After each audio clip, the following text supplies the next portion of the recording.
Radio J. Les rendez-vous de l'Écuge. Lise Gutmann. Radio J.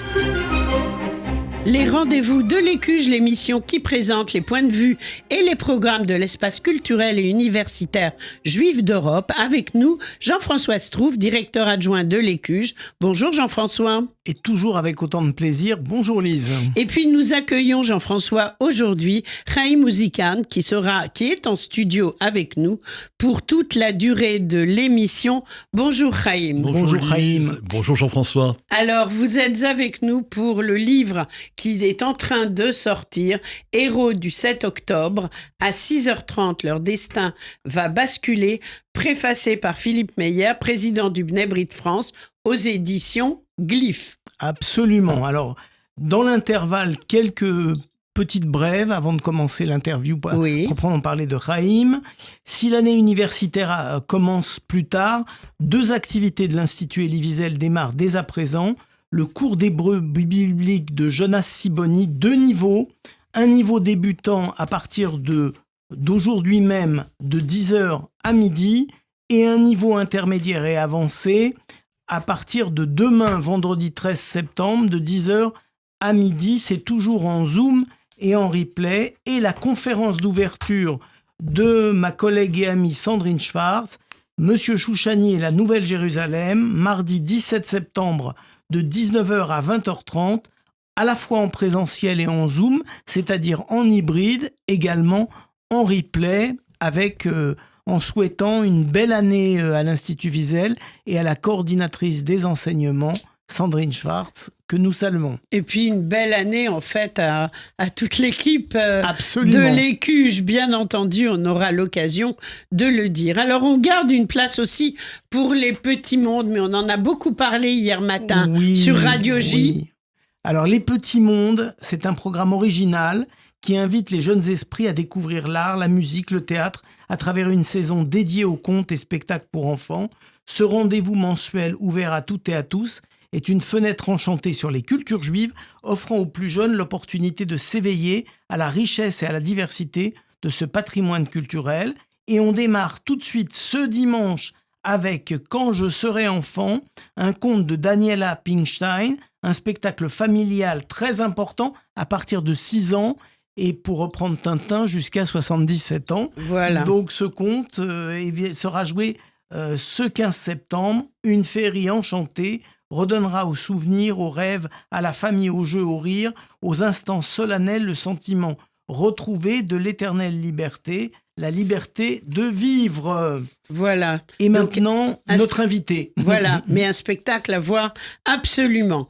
Alors, notre invité, Chaim Muzikant, votre livre sur les héros du 7 octobre, en quelques mots. Alors, allez-y, racontez-nous.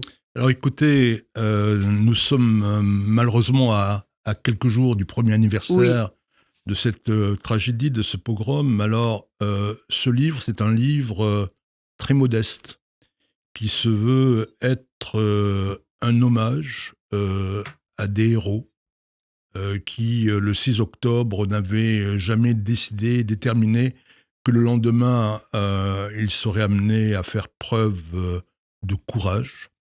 Et dans cet ouvrage, j'ai souhaité montrer un petit peu tout le kaléidoscope de la société israélienne, c'est-à-dire qu'on va y retrouver des Israéliens juifs, des musulmans, des bédouins, des druzes, des chrétiens, mais aussi d'autres personnes venues d'ailleurs qui ont voulu partager aussi le destin de la société israélienne, et notamment il y a des Philippins, des Thaïlandais et bien sûr des Français. Alors comment est-ce que vous avez choisi en fait vos héros ? Alors écoutez, ça a été vraiment une épreuve. J'imagine, oui. Je voudrais vous dire que c'est mon 10e livre et je dirais que c'est le livre le plus dur, le plus difficile que je n'ai jamais écrit. Parce que, vous savez, j'avais envie de parler de tout le monde.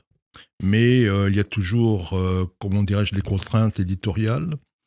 Et j'ai essayé de choisir des gens de toute la société.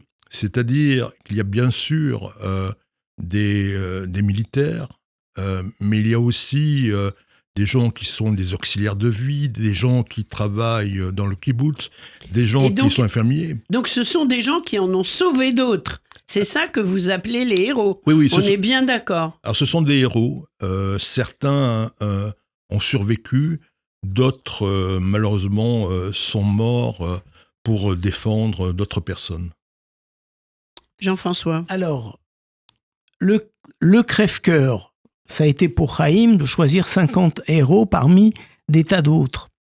Mais le 18 septembre, moi qui aurais le grand plaisir de le présenter, le pire des crève-cœurs pour moi, c'était de trouver un nombre réduit de personnes pour présenter quelques portraits particuliers. C'est ça qu'on va faire en fait le 18 septembre. Et c'était encore pire, je devais sélectionner 5-6 personnes parmi les 50. Et franchement, les 50 portraits qui sont décrits par Haïm sont 50 histoires qui pourraient faire l'objet d'un livre à part entière. Et c'est assez exceptionnel, la diversité de la société israélienne. Haïm a réussi à représenter toute la richesse de la société israélienne confrontée au pire et capable du meilleur. Et je crois que c'est ça, la force extraordinaire de ce livre. C'est un livre à lire, à dévorer, mais c'est aussi quelque part un hommage rendu à toute la société israélienne au travers de ses portraits. Et je crois que et en fait, la société dans sa pluralité. Dans sa pluralité, dans sa richesse et dans son extraordinaire courage individuel et collectif. Haïm. Oui, écoutez, je pense, Jean-François, que vous avez tout à fait résumé l'esprit qui m'animait. Je voudrais juste vous dire comment ce livre est né. Ce livre est né parce que j'ai l'un de mes fils qui vit en Israël, qui a été combattant pendant la guerre contre le Hamas en 2014, qui là aussi a été mobilisé quelque temps. Et bien sûr, autant que possible, j'étais en contact avec lui. Et le deuxième jour, c'est le 9 octobre, il me dit que 2 de ses copains, 2 frères, qui sont Noam et Ishaï Zlotsky, sont partis de Beersheva. Ils sont partis vers le sud, parce que vous savez, c'est le chaos le plus total. Il n'y a personne, il n'y a pas l'armée, il n'y a pas la police. Non, il n'y a personne. Et on n'a pas de nouvelles. Et 5 jours plus tard, on apprendra qu'on a retrouvé leurs cadavres au kibbutz Alumim. Ils ont tué une quarantaine de terroristes.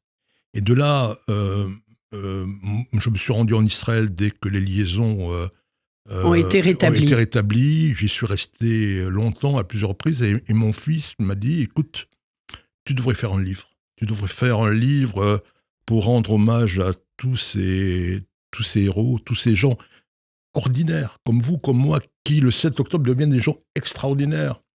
Et il m'a beaucoup aidé dans la recherche, l'identification, parce que, vous savez, en Israël, tout le monde connaît tout le monde. C'est-à-dire que lui a dû aller à plusieurs reprises au cimetière pour enterrer ses copains. Il avait aussi des copains qui étaient otages.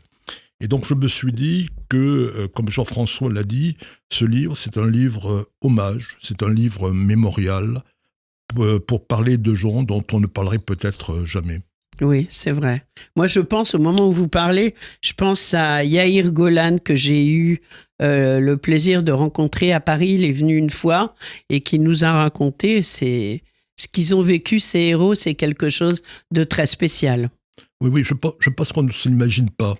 C'est-à-dire que... grâce à votre livre, on va s'imaginer, en fait. Écoutez, je l'espère, mais je dirais que c'est un livre qu'il ne faut pas garder pour soi. Je pense que c'est un livre qu'il faut partager pour être reconnaissant vis-à-vis de ces héros, être fier d'eux, et de se dire que alors que depuis le 7 octobre, il y a une vague mondiale d'antisémitisme, de savoir que là-bas, les Israéliens, dans le pays juif, il n'y en a pas 2, ils ont résisté.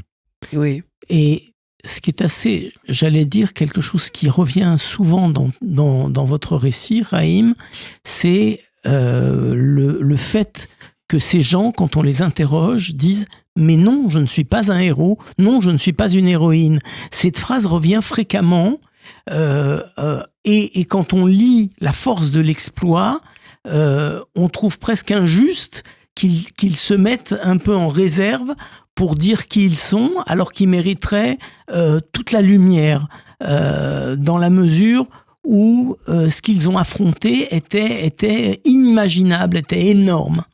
Oui, écoutez, vous avez tout à fait raison, Jean-François. Vous savez, ceux qui ne connaissent pas la société israélienne, ceux qui ne connaissent pas les Israéliens, adorent critiquer les Israéliens en disant ils sont insupportables, ils sont divisés, ils sont individualistes. Eh bien, c'est pas vrai.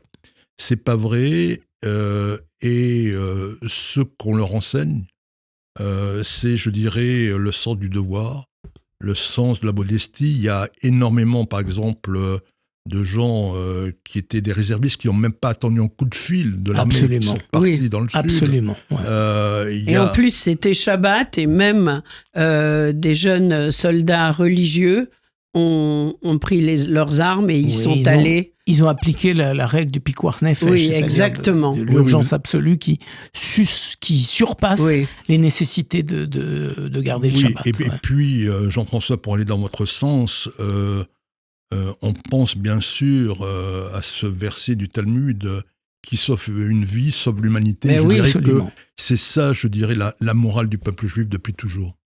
Absolument. Et ça a été finalement ce qu'il faut aussi retenir de ce 7 octobre. Et grâce à votre livre, on a des infos précieuses. Alors, comment est-ce que vous avez entendu parler de tous ces cas, de toutes ces personnes ?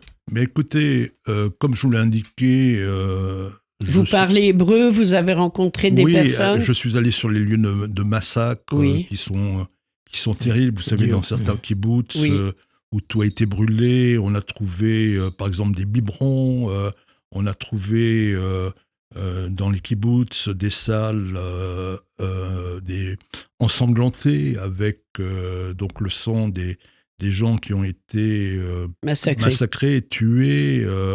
Alors, je vous dis que c'est une épreuve. Vous savez, dans d'autres contextes, il m'est arrivé d'aller souvent à Auschwitz, notamment pour y accompagner des groupes de lycéens qui ne sont pas du tout juifs.